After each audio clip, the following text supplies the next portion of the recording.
Hi class, I wanted to kind of go over some of the case histories and look at some of the diagnosis and help you guys out a little bit as far as differential diagnosis.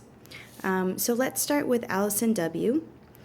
She's a 59-year-old Caucasian single woman living alone in her family home, slightly overweight but is well-groomed and alert. She lived with both parents until their death and is still actively grieving the loss of her mother, although it's been 3 years since her mother died.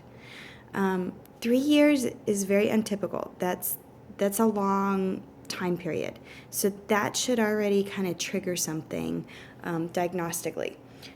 So of course there's bereavement, and then there's persistent complex bereavement. She probably falls under the persistent complex bereavement. It's been 3 years. She's a grown up. Definitely if there was some sort of trauma involved, got it. But typically this is a pretty lengthy time period. At 35, she hurt her back, was taking benzos for muscle relaxation, needed to detox after 6 months of treatment. She is in general good health, so presently she doesn't have anything wrong, but her anxieties and fears about any medical issues and she ruminates about medical test results.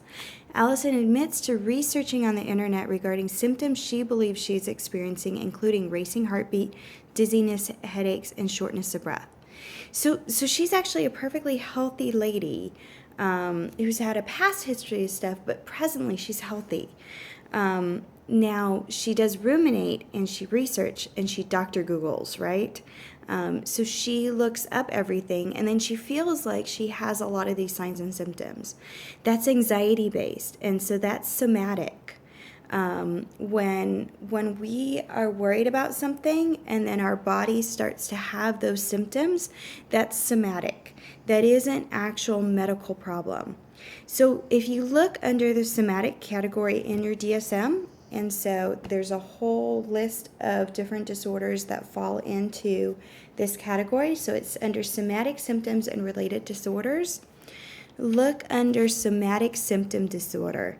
She meets criteria as far as this goes. A lot of you diagnosed her with anxiety disorder. Yes, she has the anxiety symptoms, but it's because she makes herself anxious and she causes medical problems with it. So she's causing herself to have the escalated heartbeat because she's Dr. Googling it, right? So those would be the two diagnoses. So persistent complex bereavement, somatic symptom disorder. Those are going to be, in all likelihood, the two diagnoses you would go with this information.